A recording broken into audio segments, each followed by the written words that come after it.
ಬನ್ರಿ ಬನ್ರಿ ಬನ್ರಿ ಬನ್ರಿ. ನಾನು ಹೇಳೋದು ಸ್ವಲ್ಪ ಗಮನ ಇಟ್ಟು ಆಲೋಚನೆ ಮಾಡಿ. ಹಳೆ ಒಡಂಬಡಿಕೆ ಬಲಹೀನತೆಯಲ್ಲಿರುವವರನ್ನ ಕರೀತಾ ಇದೆ. ಆಪತ್ತಿನಲ್ಲಿರುವವರನ್ನು ಕರೀತಾ ಇದೆ. ಶಾಪದಲ್ಲಿರುವವರನ್ನು ಕರೀತಾ ಇದೆ.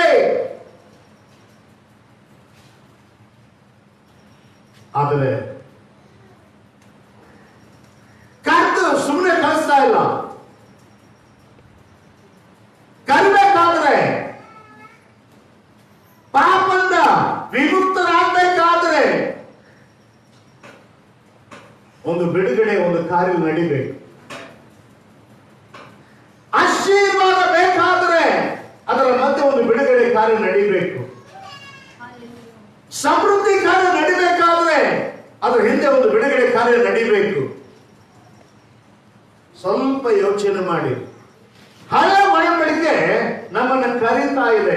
ಹಳೆ ಒಡಂಬಡಿಕೆ ನಮ್ಮನ್ನು ಕೂಗ್ತಾ ಇದೆ, ಬನ್ರಿ ಬನ್ರಿ ಬನ್ರಿ ಬನ್ರಿ ಬನ್ರಿ ಬನ್ರಿ ಅಂತ. ಹಲೋ, ಯಾವಾಗ ರೋಗದಲ್ಲಿರುವವರು, ಪಾಪದಲ್ಲಿರುವವರು, ಶಾಪದಲ್ಲಿರುವವರು, ಮರಣದಲ್ಲಿರುವವರು, ಕೊರತೆಯಲ್ಲಿರುವವರು, ಭಯದಲ್ಲಿರುವವರು ದೇವರ ಸನ್ನಿಧಾನಕ್ಕೆ ಬಂದಾಗ ಹಳೆ ಒಡಂಬಡಿಕೆ ಅವರನ್ನು ಪರಿಪೂರ್ಣ ಮಾಡದೆ ಹೋಯಿತು. ಆದರೆ ಆ ಮಾಡದೆ ಇಲ್ಲದಿರುವಾಗ ಕ್ರಿಸ್ತನು ಬಂದು ಅವರಿಗೆ ಬೇಕಾದ್ದೆಲ್ಲವನ್ನ ಕೊಡ್ತಾ ಬಂದ. ಆಮೇಲೆ ಪಾಪದಲ್ಲಿದ್ದೀರಾ, ಪಾಪದಿಂದ ಬಿಡುಗಡೆ ಕೊಟ್ಟ. ಶಾಪದಲ್ಲಿದ್ದೀರಾ, ಶಾಪದಿಂದ ಬಿಡುಗಡೆ ಕೊಟ್ಟ. ಮರಣದಿಂದಿದ್ದೀರಾ, ಮರಣದಲ್ಲಿದ್ದವರಿಗೆ ಬಿಡುಗಡೆ ಕೊಟ್ಟ. ಶೋಧನಲ್ಲಿದ್ದೀರಾ, ಶೋಧನೆಯಿಂದ ಬಿಡುಗಡೆ ಕೊಟ್ಟ. ಬಡತನದಲ್ಲಿದ್ದೀರಾ, ಬಡತನದಿಂದ ಬಿಡುಗಡೆ ಕೊಟ್ಟ. ಬಿಡುಗಡೆ ಅನ್ನುವಂಥದ್ದು ಕ್ರಿಸ್ತನಿಂದ ಮಾತ್ರ. ನಾನು ಹೇಳುವುದು ಸ್ವಲ್ಪ ಗಮನಿಟ್ಟು ಆಲೋಚಿಸಿದಾಗ ನಿಮಗೆ ಆ ವಾಕ್ಯದ ಒಂದು ಬಲ ನೀವು ಹೊಂದಿಕೊಳ್ಳಲು ಶಕ್ತರಾಗಿರ್ತೀರಾ. ಶಾಪದಿಂದ ಬಿಡುಗಡೆ ಕ್ರಿಸ್ತನು ಅನುಗ್ರಹಿಸಿದ. ಶೋಧನೆಯಿಂದ ಬಿಡುಗಡೆ ಅನ್ನುವಂತ ಒಂದು ಕ್ರಿಯಾ ಅದು ಕ್ರಿಸ್ತನಲ್ಲಿ ದೊರಕಿದೆ.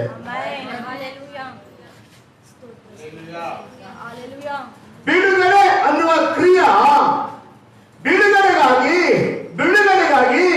ದೇಹ ಗಾಯ ಮಾಡಿಕೊಳ್ಳುವ ಅವಶ್ಯಕತೆ ಇಲ್ಲ. ಬಿಡುಗಡೆಗಾಗಿ ತೀರ್ಥಯಾತ್ರೆ ಮಾಡುವ ಅವಶ್ಯಕತೆ ಇಲ್ಲ. ಬಿಡುಗಡೆಗಾಗಿ ಹೋಮ ಯಜ್ಞಗಳು ಮಾಡುವ ಅವಶ್ಯಕತೆ ಇಲ್ಲ.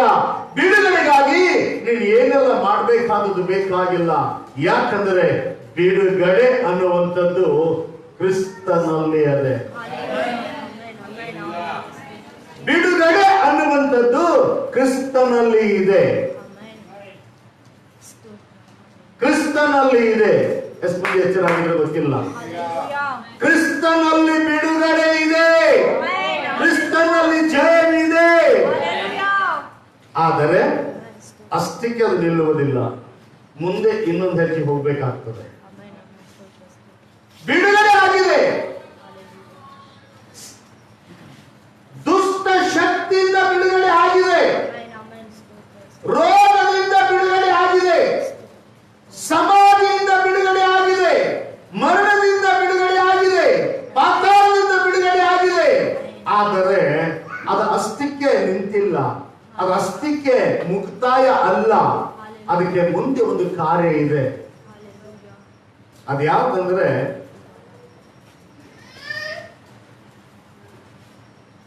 ಯಾವುದು ಬೇಡವಾಗಿತ್ತು, ಯಾವುದು ಮನುಷ್ಯನಿಗೆ ಬಂಧನವಾಗಿತ್ತು, ಯಾವುದು ಮನುಷ್ಯನಿಗೆ ಅಸಾಧ್ಯವಾದ ಕಾರ್ಯವಾಗಿತ್ತೋ ಅದು ಕ್ರಿಸ್ತನೇ ಮಾಡಿ ಮುಗಿಸಿದ.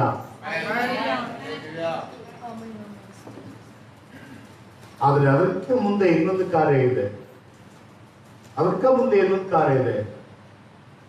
ಕ್ರಿಸ್ತನ ಕಾರ್ಯ ಏನಂದ್ರ ಪರಿಶುದ್ಧತೆಗೊಳಿಸುವಂಥದ್ದು.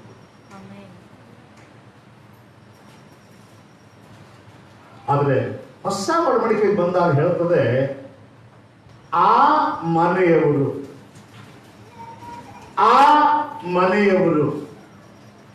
ಯೋಗ್ಯರಾಗಿದ್ದರೆ, ಯಾವ ಮನೆಯವರು? ಆ ಮನೆಯವರು ಯೋಗ್ಯರಾಗಿದ್ದರೆ ಆಶೀರ್ವಾದದಲ್ಲಿ ಬಲಗೊಳ್ಳಲಿ. ಯೋಗ್ಯರಾಗಿದ್ರೆ ಇದರ ಅರ್ಥ ಹಲೋ, ಇದರ ಅರ್ಥ ಒಂದು ಪಾತ್ರೆ ಇದೆ.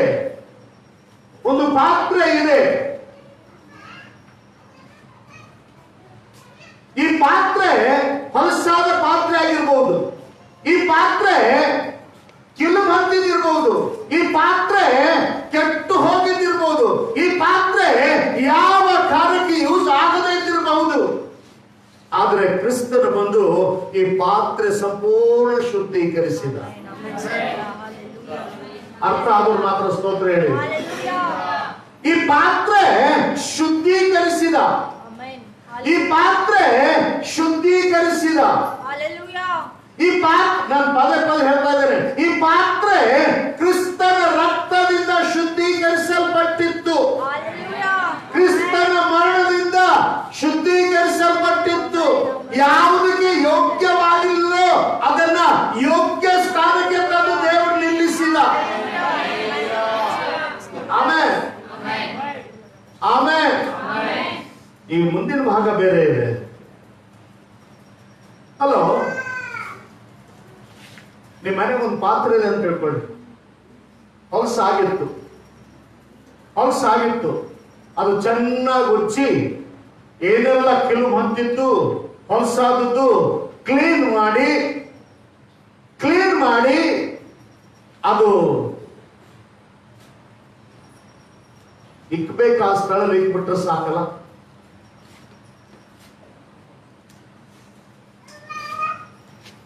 ಯಾಕೋ ಸೈಲೆಂಟ್ ಆದ್ರೆ ಗೊತ್ತಾಗಿಲ್ಲ. ಇಕ್ಬೇಕು, ಆ ಸ್ಥಳದಾಗ ಇಕ್ಬಿಟ್ರೆ ಸಾಕಲ್ಲ.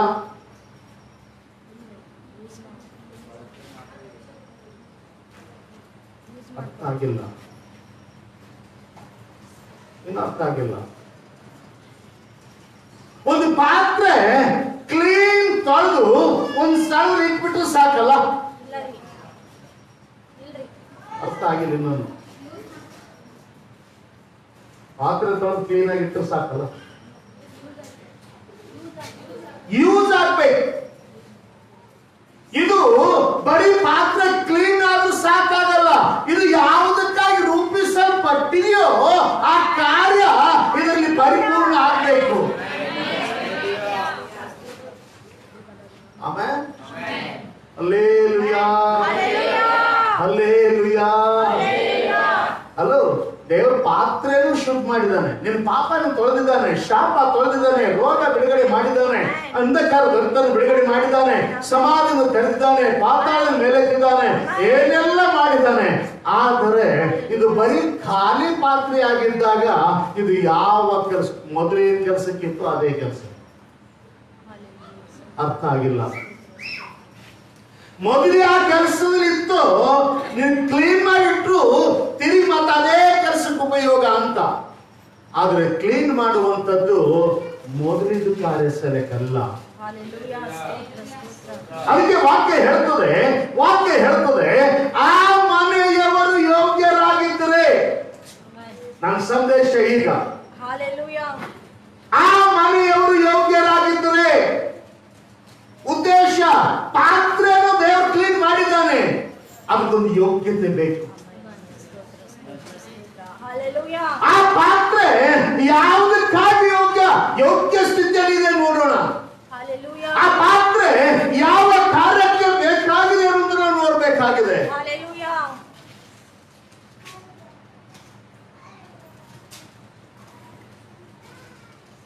ಪಾತ್ರೆ ಇವೆ, ಅನೇಕ ಪಾತ್ರೆ ಇವೆ. ಕ್ಲೀನ್ ಮಾಡಿದ ಪಾತ್ರೆ ತಿರುಗಿ ಹೊಲಸ ಸ್ಥಳಕ್ಕೆ ನಡೆಸಲು ಯೋಗ್ಯತೆ ಅಲ್ಲ. ಕ್ಲೀನ್ ಮಾಡಿದ ಪಾತ್ರೆ ಒಂದು ಒಳ್ಳೆ ಕಾರ್ಯಕ್ಕಾಗಿ ನೇಮಿಸಲ್ಪಡಬೇಕು. ಅದಕ್ಕೆ ಕೊರಿಂಥದವರಿಗೆ ಪತ್ರ ಪೌಲ ಹೇಳ್ತಾನ, ಮನೆಗಳಲ್ಲಿ ಅನೇಕ ಪಾತ್ರೆಗಳಿವೆ. ಅಡಿಗೆ ಮಾಡೋ ಪಾತ್ರೆ, ಅನೇಕ ಪಾತ್ರೆ, ಎಲ್ಲ ಒಂದೊಂದು ವಿಧ, ಎಲ್ಲ ಒಂದೊಂದು ಕಾರ್ಯಕ್ಕಾಗಿ, ಎಲ್ಲ ಒಂದೊಂದು ಯೋಜನೆಗಳಿಗಾಗಿ ನೇಮಿಸಲ್ಪಟ್ಟದೆ. ಎಲ್ಲಾನು ಪಾತ್ರನೇ, ಎಲ್ಲಾನು ಪಾತ್ರನೇ. ಆದರೆ ಒಳ್ಳೆದಕ್ಕಾಗಿ ನೇಮಿಸಲ್ಪಟ್ಟ ಪಾತ್ರೆ ಎಲ್ಲಾ ಪಾತ್ರೆಗಳಿಗಿಂತ ಅದು ವಿಶೇಷವಾದದ್ದಾಗಿದೆ. ಇವತ್ತು ನಾನು ನಿಮಗೆ ಹೇಳಕ್ಕೆ ಇಷ್ಟಪಡ್ತೇನೆ, ದೇವರು ನಿಮ್ಮ ಪಾಪ ಕ್ಷಮಿಸಿದ್ದಾನೆ, ನಿಮ್ಮ ಪಾಪವನ್ನು ಬಿಡುಗಡೆ ಕೊಟ್ಟಿದ್ದಾನೆ. ಸಾಕು. ಪಾಪವನ್ನು ಬಿಡುಗಡೆ ಕೊಟ್ಟಿದ್ದಾನಲ್ಲ ಸಾಕು. ನೀತಿವಂತರನ್ನು ಮಾಡಿದಾನಲ್ಲ ಸಾಕು. ಪರಿಶುದ್ಧತೆಯಾಗಿ ನಿಲ್ಲಿಸೇನಲ್ಲ ಸಾಕು.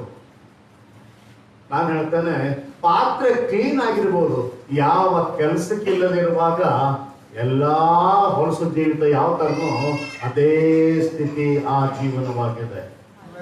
ಅದು ದೇವರ ರಾಜ್ಯಕ್ಕಾಗಿ, ಆಶೀರ್ವಾದ ತುಂಬಿಸಲ್ಪಡುವುದಕ್ಕಾಗಿ. ಮುಂದೆ ಅನೇಕ ವಿಷಯಗಳಿವೆ.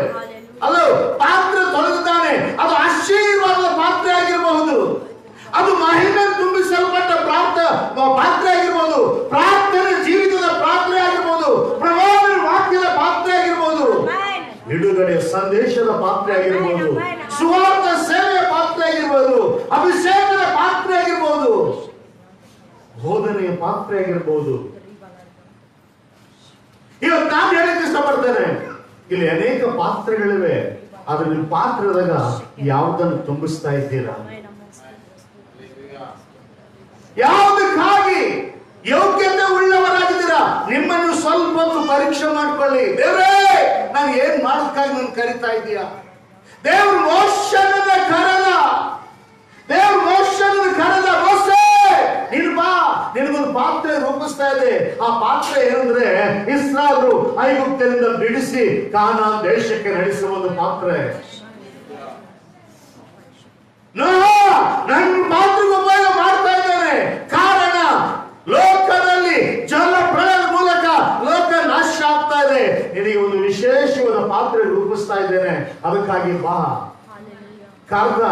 ಕರ್ದಿನ ಪ್ರಕಾರ ತಲೆಬಾಗಿ ದೇವ್ರ ಹತ್ರ ಬಂದ. ಬರೀ ಬಂದದ್ದಲ್ಲ, ದೇವ್ರು ಏನ್ ಹೇಳಿದ್ರು ಅದು ಕಂಪ್ಲೀಟ್ ಮಾಡ್ದ. ಯಾವಾಗ ದೇವ್ರು ಹೇಳಿದ್ರು ಕಂಪ್ಲೀಟ್ ಮಾಡಿದಾಗ ಅವ ರಕ್ಷಿಸಲ್ಪಟ್ಟ. ಇವ್ ದೇವರ ಮಕ್ಕಳಾಗಿ ಇವತ್ತು ಕರೆಯಲ್ಪಡ್ತಾ ಇದ್ದೀರಾ?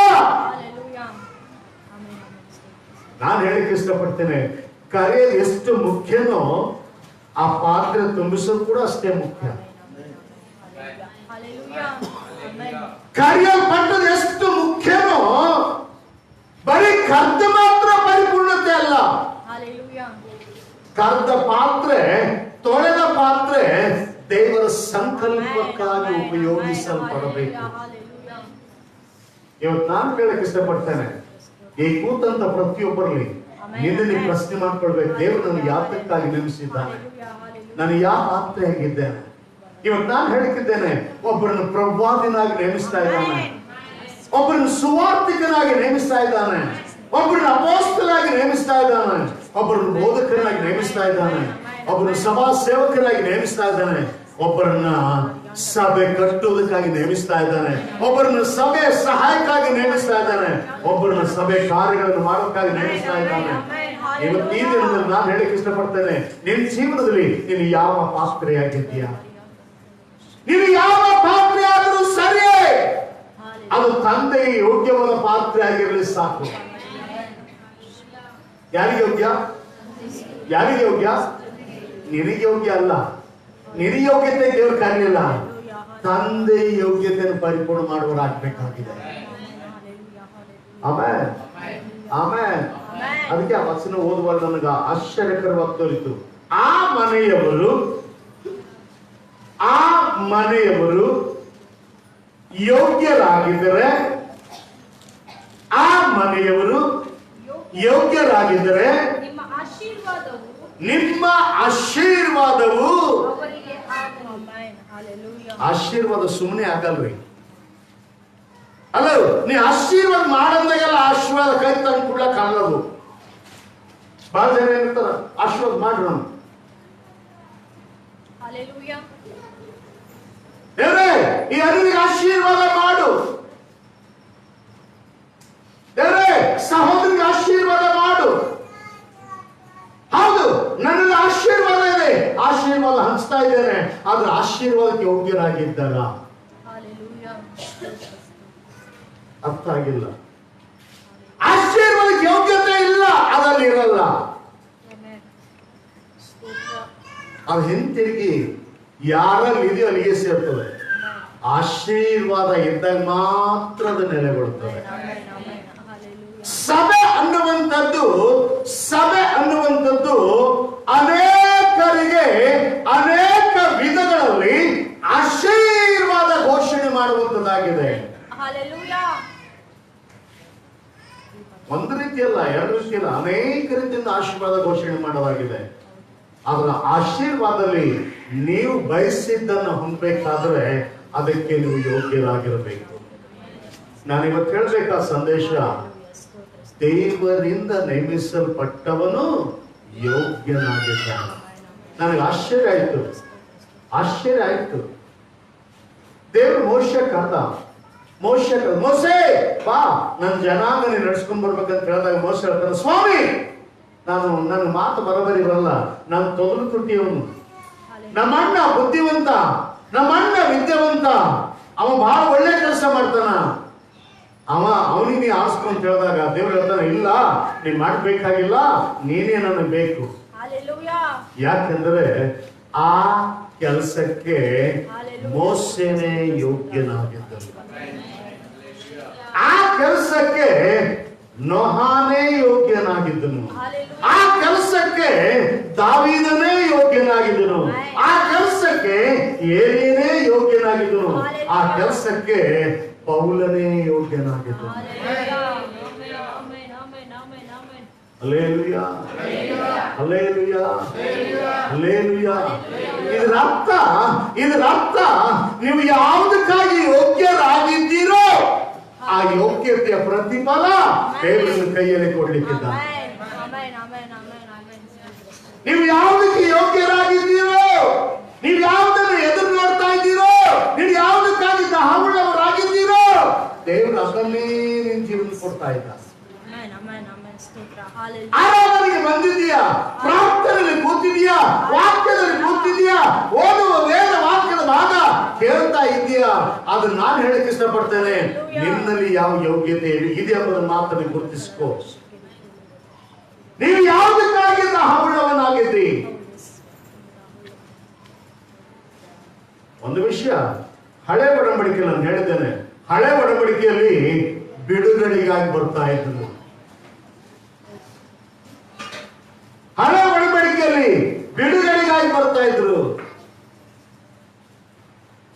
ಆದ್ರೆ ಹೊಸ ಒಡಂಬಡಿಕೆಯಲ್ಲಿ ಬಿಡುಗಡೆಗಾಗಲ್ಲ, ಹೊಂದುವುದಕ್ಕಾಗಿ.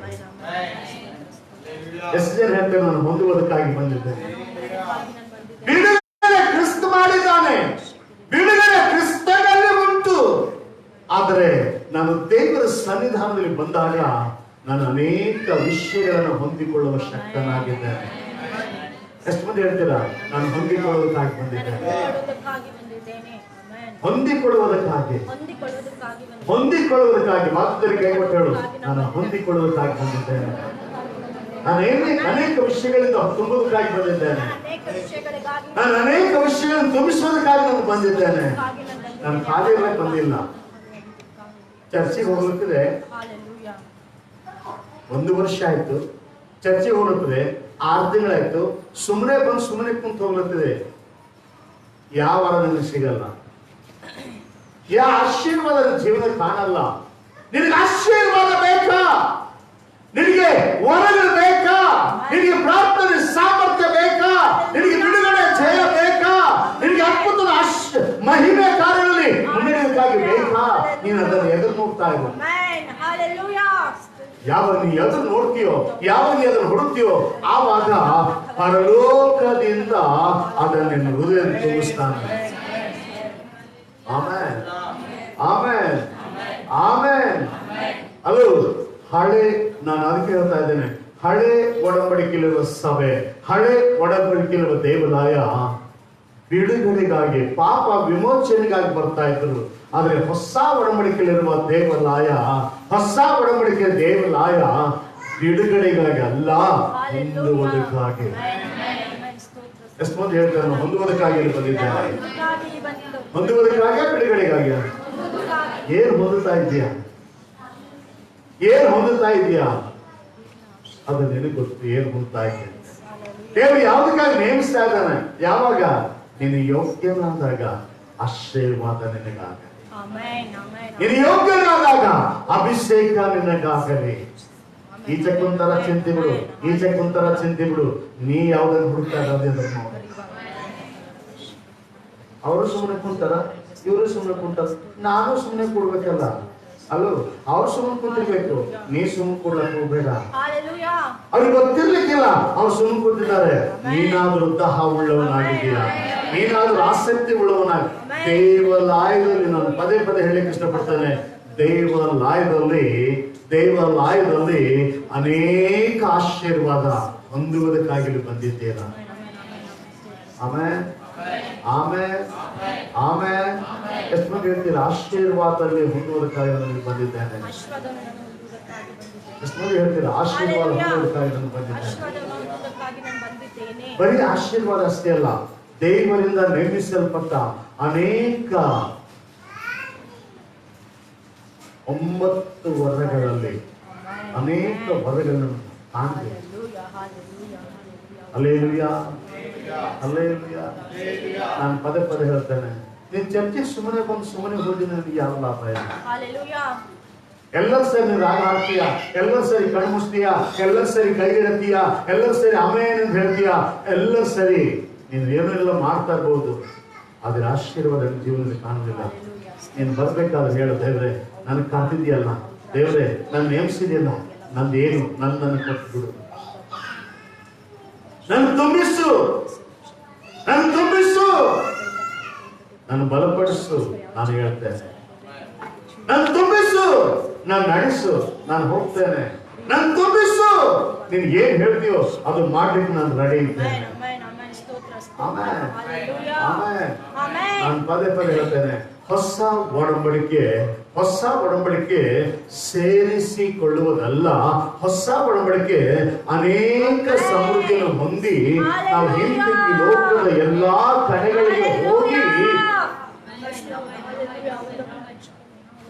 ನಿನ್ನ ಖಾಲಿ ಪಾತ್ರೆ, ನಿನ್ನ ಗೊತ್ತಿರಲಿ, ನಿನ್ನ ಸಾಮರ್ಥ್ಯ, ನಿನ್ನ ಜ್ಞಾನ, ನಿನ್ನ ಬಲ, ನಿನ್ನ ಯೋಜನೆ ಯಾವ ಕೆಲಸಕ್ಕೂ ಬರುವುದಿಲ್ಲ. ನೀನು ದೇವರ ಸನ್ನಿಧಾನದಲ್ಲಿ ಬಂದು ದೇವರ ಸಂಕಲ್ಪ ಎದುರು ನೋಡಿದಾಗ, ದೇವರ ಚಿತ್ತ ಎದುರು ನೋಡಿದಾಗ, ದೇವರ ವಾಕ್ಯ ಗಮನಿಸಿದಾಗ ನೀನು ಅನೇಕ ವಿಷಯಗಳನ್ನು ಹೊಂದುತ್ತೀರ. ಬರೀ ಎಲ್ಲ ಸೇರಿ ನಾನು ರಾಗಾಡಿ ಅಭಿಷೇಕ ನನ್ನ ಮೇಲೆ, ಪರಿಶುದ್ಧಾತ್ಮನು ನನ್ನೊಳಗೆ,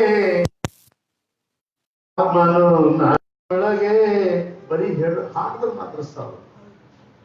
ಯಾರು ದೇವರ ಸನ್ನಿಧಾನದಲ್ಲಿ ಬಂದು ದೇವರೇ ನಿನ್ನ ಅಭಿಷೇಕಕ್ಕಾಗಿ ನಾನು ತವಕ ಪಡ್ತಾ ಇದ್ದೇನೆ, ದೇವರೇ ನಿನ್ನ ದರ್ಶನಕ್ಕಾಗಿ ನಾನು ತವಕ ಪಡ್ತಾ ಇದ್ದೇನೆ, ದೇವರೇ ನಿನ್ನ ಸಾಕ್ಷಿಯ ಜೀವನ ನಾನು ಪ್ರಚುರ ಪಡಿಸೋದಕ್ಕಾಗಿ ತವಕ ಪಡ್ತಾ ಇದ್ದೇನೆ, ದೇವರೇ ನಾನು ಏನು ಇಲ್ಲದೆ ಇದ್ದರೂ ನನ್ನ ಮೂಲಕ ನೀನು ಏನೆಲ್ಲ ಮಾಡಿ ಶಕ್ತನಾಗ್ತೀಯ, ಅದಕ್ಕಾಗಿ ನಾನು ತವಕ ಪಡ್ತಾ ಇದ್ದೀನಪ್ಪ.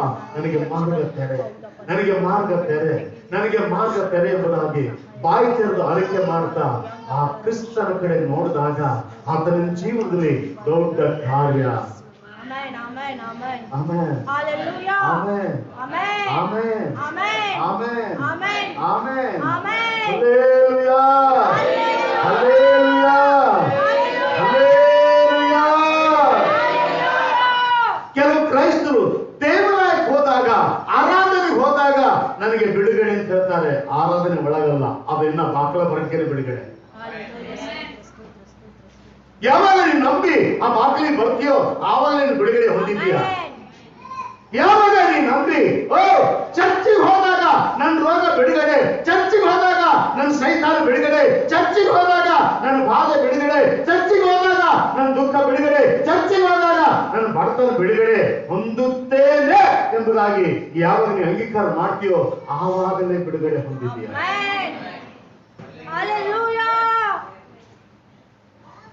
ಇಲ್ಲಿ ಬಂದಲ್ಲ, ನೀ ಯಾವಾಗ ನಮ್ಗೆ ಹೊಂಟಿದೆಯಲ್ಲ ಆವಾಗಲೇ ದೇವರನ್ನು ನೋಡಿದ, ಆವಾಗಲೇ ದೇವರನ್ನು ಹುಡುಕಿದ್ದಾನೆ, ಆವಾಗಲೇ ದೇವರನ್ನು ಬಿಡುಗಡೆ ಕೊಟ್ಟಿದ್ದಾನೆ. ಈ ಒಳಗೇನು ಬಂದಿದೆಯಲ್ಲ, ಒಳಗೆ ಬಂದಿದ್ದು ಬಿಡುಗಡೆಗೆ ಅಲ್ಲ, ಹೊಂದುವುದಕ್ಕಾಗಿ. ಚರ್ಚಿಗೆ ಬರುವ ಮುನ್ನ ಯೇಸು ದೇವರು ಎಂಬುದಾಗಿ ಹೇಳುವ ಮುನ್ನ ನಿನ್ನಲ್ಲಿ ಅನೇಕ ಪಾಪ, ಅನೇಕ ಶಾಪ, ಅನೇಕ ರೋಗಗಳು ಅಡಕವಾಗಿದ್ದವು. ಯಾವಾಗ ಯೇಸುನ ಪಾಪ ಪರಿಹಾರ ಮಾಡ್ತಾನೆ, ಯೇಸುನ ರೋಗ ಪರಿಹಾರ ಮಾಡ್ತಾನೆ, ಯೇಸುನಿಗೆ ಸ್ವಸ್ಥತೆ ಕೊಡ್ತಾನೆ ಎಂಬುದಾಗಿ ನಂಬಿದೆಯೋ ಆ ನಂಬಿದಾಗಲೇ ಅವೆಲ್ಲ ಬಿಟ್ಟು ಹೋಗಿವೆ. ಈಗ ನೀವು ಒಳಗಡೆ ಬರ್ಬೇಕಾದ್ರೆ ಯೇಸುವನ್ನು ಆರಾಧಿಸಬೇಕಾದ್ರೆ, ಯೇಸುವಿನ ನಾಮದಲ್ಲಿ ನಿಲ್ಲಬೇಕಾದ್ರೆ, ಯೇಸುವಿನ ನಾಮದಲ್ಲಿ ಕೈ ಎತ್ತಬೇಕಾದ್ರೆ, ಯೇಸುವಿನ ವಾಕ್ಯದಲ್ಲಿ ನಿಲ್ಲಬೇಕಾದ್ರೆ ಆ ದೇವರು ನಿನಗಾಗಿ ಒಂದು ಯೋಜನೆ ಸಿದ್ಧ ಮಾಡಿದ್ದಾನೆ. ಆ ದೇವರು ನಿನಗಾಗಿ ಒಂದು ಉದ್ದೇಶ ಸಿದ್ಧ ಮಾಡಿದ್ದಾನೆ.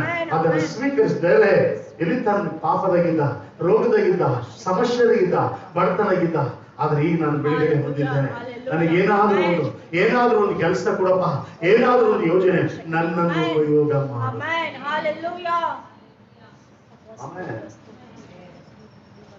ಕರೆದಿರುವೆ ನಿನ್ನ ಸೇವೆಗೆ ಇಟ್ಟಿದೆಯಲ್ಲ, ಅದನ್ನ ಮಗನ ನೀನ್ ಚಿಂತ ಮಾಡಕ್ ನಾ ರೆಡಿ ಇದೆ, ನಿನ್ ಉದ್ದೇಶ ಮಾಡಕ್ ನಾ ರೆಡಿ ಇದೆ. ನನ್ನನ್ನು ತುಂಬಿಸು ದೇವರೇ, ನಾನು ತುಂಬಿಸಪ್ಪ. ನನ್ನ ಬಾಯಿ ತುಂಬಿಸು, ನನ್ನ ಜ್ಞಾನ ತುಂಬಿಸು, ನನ್ನ ಶರೀರ ತುಂಬಿಸು, ನನ್ನ ಹೃದಯ ತುಂಬಿಸು, ನನ್ನ ಯೋಜನೆ ತುಂಬಿಸು, ನನ್ನ ಉದ್ದೇಶ ತುಂಬಿಸು, ನನ್ನ ದರ್ಶನಗಳು ತುಂಬಿಸು, ನನ್ನ ವಾಗ್ದಾನಗಳು ತುಂಬಿಸು, ಪ್ರಭಾವ ಬಲಗಳನ್ನು ತುಂಬಿಸಪ್ಪ. ನಿನ್ನ ಚಿಂತ ಮಾಡುವ ಶಕ್ತನಾಗಿದ್ದೇನೆ. ಯಾರಾದ್ರೂ ಇಲ್ಲಿದ್ದೀರಾ ಅಂತ? ಯಾರಾದ್ರೂ ಇಲ್ಲಿದ್ದೀರಾ? ದೇವರ ಬಲದಿಂದ ತುಂಬಿಸಲ್ಪಡುವಾಗ, ದೇವರ ಸಂಕಲ್ಪಕ್ಕಾಗಿ ಉಪಯೋಗಿಸಲ್ಪಡ್ತೀಯ.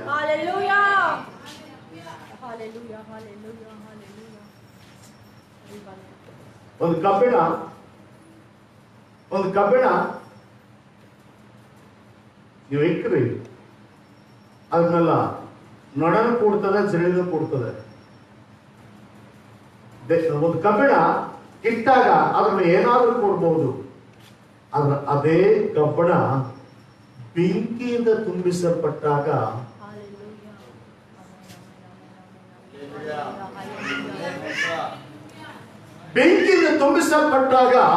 ಇನ್ನು ದೂರ ಇರುವಾಗಲೇ ಆ ನೊಣ ಆಗಲಿ, ಆ ಚಳ್ಳಿ ಆಗಲಿ ಹತ್ತಿರನೇ ಬರುವುದಿಲ್ಲ. ಇದರ ಅರ್ಥ ನೀನು ತುಂಬಿಸಲ್ಪಟ್ಟಾಗ ನಿನ್ನನ್ನು ಮುಟ್ಟುವುದಕ್ಕೆ ಯಾರಿಂದಲೂ ಸಾಧ್ಯವಿಲ್ಲ. ಯಾವ ರೋಗ, ಯಾವ ಬಡತನ, ಯಾವ ಶಾಪ, ಯಾವ ಅಂಧಕಾರ ದೊರೆತನ ನಿನ್ನ ಹತ್ರ ಬರುವುದೇ ಇಲ್ಲ. ಕಾರಣ ನಿನ್ನ ಪಾತ್ರೆಯಲ್ಲಿ ದೇವರಿಂದ ಅಭಿಷೇಕಿಸಲ್ಪಟ್ಟ ಅಗ್ನಿ ಜ್ವಾಲೆ ಉರಿತಾ ಇದೆ. ನಿನ್ನ ಪಾತ್ರೆಯಲ್ಲಿ ಅಗ್ನಿ ಜ್ವಾಲೆ ಉರಿತಾ ಇದೆ. ಯಾವಾಗ ನಿನ್ನ ಬಾಯಿ ಸ್ತುತಿಸ್ತದೋ, ಯಾವಾಗ ನಿನ್ನ ಬಾಯಿ ಸ್ತೋತ್ರ ಹೇಳ್ತದೋ, ಯಾವಾಗ ನಿನ್ನ ಬಾಯಿ ದೇವರ ಮಹಿಮೆ ಕೊಂಡಾಡ್ತದೋ, ನಿನ್ನ ಪಾತ್ರೆ ಉರಿಯುವಾಗ ಮಾತ್ರ. ಅಲೋ, ಒಂದು ಕಟ್ಗೆ ಉರಿಚಿರಿ, ಉರಿ ಯಾವಾಗ ಕಾಣ್ತದ? ಒಂದು ಕಟ್ಗೆ, ಒಂದು 4-5 ಕಟ್ಗೆ ಇಟ್ಟು ಉರಿಚಿರಿ, ಉರಿ ಯಾವಾಗ ಕಾಣ್ತದೆ? ಉರಿನಾಗಿ ಯಾವಾಗ ಹೊರ ಬರ್ತದೆ? ಯಾವಾಗ ಆ ಕಟ್ಗೆ ಉರ್ಲಿಕ್ಕೆ ಪ್ರಾರಂಭ ಮಾಡ್ತದೋ ಆ ಉರಿನಾಳಿಗೆ ಹೊರ ಬರ್ತದೆ. ಕಟ್ಗೆ ಉರ್ದಿಲ್ಲ, ಉರಿನಾಳಿಗೆ ಹೊರ ಬರಲ್ಲ. ಕಟ್ಗೆ ಉರ್ದಿಲ್ಲ, ಉರಿನಾಳಿಗೆ ಹೊರ ಬರಲ್ಲ. ಇವತ್ತು ಹೇಳಕ್ಕೆ ಇಷ್ಟಪಡ್ತೇನೆ, ಒಳ ಕಟ್ಟಿ ಉರ್ಲೇತದಲ್ಲ, ಒಳ ವಾಕ್ಯ ಉರ್ಲೇತದಲ್ಲ, ಒಳ ಪರಿಶುದ್ಧಾತ್ಮ ಉರ್ಲೇತನಲ್ಲ, ಬಾಯಿ ಸ್ತೋತ್ರ ಹೇಳ್ತದೆ. ನೀ ಏನಂತ ಹೇಳೋ ಅವಶ್ಯಕತೆ ಇಲ್ಲ. ಅರ್ಥ ಆಗಿಲ್ಲ. ಯಾವಾಗ ಒಳ ಬೆಂಕಿ ಉರಿತಾ ಇರ್ತದ, ನಿನ್ ಬಾಯಿ ಯಾರು ಕಟ್ಲಿಕ್ಕಾಗಲ್ಲ, ನಿಲ್ಸೋದಕ್ಕೆ ಯಾರು ಅಡ್ಡಿ ಬರ್ಲಿಕ್ಕಾಗಲ್ಲ. ಉರಿತಾನೇ ಇರ್ತದೆ, ಸ್ತೋತ್ರ ಹೇಳ್ತಾನೆ ಇರ್ತದೆ, ಮಹಿಮೆ ಕೊಂಡಾಡ್ತಾನೆ ಇರ್ತದೆ. ಇವತ್ತು ನಾನು ಹೇಳಕ್ ಇಷ್ಟಪಡ್ತೇನೆ, ನೀವು ಯೋಗ್ಯರಾಗಿದ್ದೀರಾ. ಆ ಮನೆಯವರು ಯೋಗ್ಯರಾಗಿದ್ದರೆ,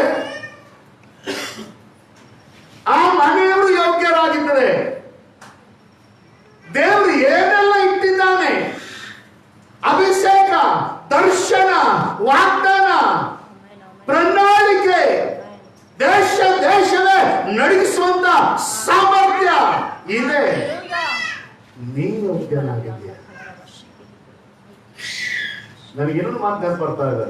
ಯೋಗ್ಯತೆ ಅಂತ ಹೇಳಿದಾಗ ಎಲ್ಲರಿಗೂ ಮೊದಲನೇ ಬರೋದು ಒಂದು ಶಬ್ದ, ನೀನು ಯೋಗ್ಯನಾಗಿದ್ಯಾ, ದೇವರ ಆಶೀರ್ವಾದಕ್ಕೆ ಯೋಗ್ಯನಾಗಿದೆಯಾ, ದೇವರ ಅಭಿಷೇಕಕ್ಕೆ ಯೋಗ್ಯನಾಗಿದೆಯಾ, ದೇವರ ಒಂದು ಪ್ರವಾದನೆಯ ಮಹಿಮೆಗೆ ನೀನು ಯೋಗ್ಯನಾಗಿದೆಯಾ ಅಂತ ಹೇಳಿದಾಗ ಪ್ರತಿಯೊಬ್ಬರು ಬಾಯಿಂದ ಹೇಳ್ಬೋದು, ನಾ ಏಟಕ್ಕಾದ್ರೂ ಪಾಪಿರಿ, ನಾ ಏಟಕ್ಕಾದ್ರೂ ಪಾಪ ಮಾಡಿದವ್ರಿ, ನಾ ಏಟಕ್ಕಾದ್ರೂ ಹೊಲಸು. ನಿನಗೊಂದು ನೆನಪಿರ್ಲಿ, ನೀನು ಈ ಶಬ್ದ ಉಪಯೋಗ ಮಾಡೋದಿಲ್ಲ, ಇದು ಕ್ರಿಸ್ತ ನೀ ಅಂತ್ಯಂತೆ ನಿನಗ ಮೊದಲೇ ತೆಗೆದಿಟ್ಟ. ನಿನ್ನ ಪಾಪ, ನಿನ್ನ ಶಾಪ, ನಿನ್ನ ಸಮಸ್ಯೆ, ನಿನ್ನ ರೋಗ ತೆಗೆದಿಟ್ಟೆ ನಿನ್ನ ಸೇವೆಗೆ ತರ್ತಾ ಇದ್ದ. ನೀನ್ ತಿರುಗಿ ಅವರಿಗೆ ಯೋಚನೆ ಮಾಡೋ ಅವಶ್ಯಕತೆ ಇಲ್ಲ, ನೀನ್ ತಿರುಗಿ ಹಿಂದಕ್ಕೆ ಹೋಗೋ ಅವಶ್ಯಕತೆ ಇಲ್ಲ. ನೀನು ಒಂದು ಹೇಳು, ಕರೆದಾತನು ನಂಬಿಗಸ್ತನಾಗಿದ್ದಾನೆ, ಆತನ ಚಿತ್ತದಲ್ಲಿ ನಾನು ಬಲಗೊಳ್ಳುತ್ತೇನೆ, ಆತನ ಸಂಕಲ್ಪದಲ್ಲಿ ನಾನು ಬಲಗೊಳ್ಳುತ್ತೇನೆ. ಕರೆದಾತನು ನಂಬಿಗಸ್ತನು, ಕರೆದಾತನು ನಂಬಿಗಸ್ತನು.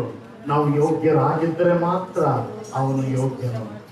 ನಾವು ನಂಬಿಗಸ್ತರಾಗಿ ಯೋಗ್ಯರಾಗಿದ್ದಾಗ ಮಾತ್ರ ಆತನ ಜೀವನ ಕಾರ್ಯ ಸಾಧಿಸಲು ಯೋಗ್ಯನು. ಏನೆಲ್ಲ ಇದೆ, ಆದ್ರೆ ಯೋಗ್ಯತೆ ಇಲ್ಲದಿರುವಾಗ, ಯೋಗ್ಯತೆ ಇಲ್ಲದಿರುವಾಗ, ಯೋಗ್ಯತೆ ಇಲ್ಲದಿರುವಾಗ ಇನ್ನೊಂದು ವಿಷಯ ನೆನಪು ಬರ್ತಾ ಇದೆ. ಇಸ್ರಾಯೇಲ್ ವಾಕ್ಯ ಹೇಳ್ತದೆ, ಇಸ್ರಾಯೇಲರು ವಿಶ್ರಾಂತಿಯಲ್ಲಿ ಸೇರುವುದಕ್ಕೆ ಯೋಗ್ಯರಾಗಿರಲಿಲ್ಲ. ಇಸ್ರಾಯೇಲರು ಕಾನಾನ್ ದೇಶ ಸೇರುವುದಕ್ಕೆ ಯೋಗ್ಯರಾಗಿರಲಿಲ್ಲ. ದೇವರು ತಿರುಗಿ ಪದೇ ಮಾತಾಡ ಅದನ್ನು ಹೇಳ್ತಾ ಇದ್ದಾನೆ, ನೀನು ಯೋಗ್ಯನಾಗಿದ್ದೀಯಾ, ನೀವು ಯೋಗ್ಯರಾಗಿದ್ದೀರಾ, ನೀವು ಯೋಗ್ಯರಾಗಿದ್ದೀರಾ. ದೇವರ ಬಲವನ್ನು ತುಂಬಿಸುವುದಕ್ಕೆ ನೀವು ಯೋಗ್ಯರಾಗಿದ್ದೀರಾ. ಯೋಗ್ಯರಾಗಿದ್ದಾಗ ಮಾತ್ರ ಆಶೀರ್ವಾದ, ಯೋಗ್ಯರಾಗಿದ್ದಾಗ ಮಾತ್ರ ಮಹಿಮೆ, ಯೋಗ್ಯರಾಗಿದ್ದಾಗ ಮಾತ್ರ ಬಲ. ನಿನ್ನ ಪ್ರಯಾಸ ಏನಿಲ್ಲ, ಎಲ್ಲ ದೇವರು ತನ್ನ ಕೃಪೆಯನ್ನು ಕೊಡ್ತಾ ಇದ್ದಾನೆ. ನಾವು ಯೋಗ್ಯರಾಗಿ ನಿಂತಾಗ ಆ ಎಲ್ಲ ಆಶೀರ್ವಾದಗಳು ನಮ್ಮ ತಲೆ ಮೇಲೆ ಬರ್ಲಿಕ್ಕೆ ಸಾಧ್ಯ. ಎಷ್ಟು ಮಂದಿ ಹೇಳ್ತೀರಾ, ನಾನು ಯೋಗ್ಯರಾಗಿ ನಿಂತ್ಕೊಳ್ತೇನೆ? ಇದ್ದೀರಾ? ಈ ಸಭೆಯಲ್ಲಿ ಇದ್ದೀರಾ? ಯಾರಾದ್ರೂ ಅಂದರು ಯೋಗ್ಯರಾಗಿ ನಿಲ್ಲುವುದಕ್ಕೆ ಇದ್ದೀರಾ? ಇದ್ದೀರಾ? ಇದ್ದೀರಾ? ಸ್ವಲ್ಪ ಪಾದದಲ್ಲಿ ಎತ್ತಿಂದ್ಕೊಂಡು ಹೇಳಿ, ಕರ್ತನೇ ನಾನು ಯೋಗ್ಯರಾಗಿದ್ದೇನಮ್ಮ, ನಾನು ದಹ ಉಳ್ಳವನಾಗಿದ್ದೇನೆ, ನಾನು ದಹ ಉಳ್ಳವನಾಗಿದ್ದೇನೆ, ನಾನು ಚಿಂತ ಮಾಡಲು ಶಕ್ತನಾಗಿದ್ದೇನೆ, ನಾನು ಉದ್ದೇಶ ಮಾಡಲು ಶಕ್ತನಾಗಿದ್ದೇನೆ ಅನ್ನುವಂಥವ್ರು ಸ್ವಲ್ಪ ಕಣ್ಣುಗಳನ್ನು ಮುಚ್ಚಿಕೊಂಡು ನೀನು ಪರೀಕ್ಷೆ ಮಾಡಿಕೊ, ನೀನು ಹಿಂತಿರುಗಿ ನೋಡು. ಆತನು ಎಲ್ಲವನ್ನ ಶುದ್ಧಿಪಡಿಸಿದ್ದಾನೆ, ಆತನು ಎಲ್ಲವನ್ನ ಸರಿಪಡಿಸಿದ್ದಾನೆ.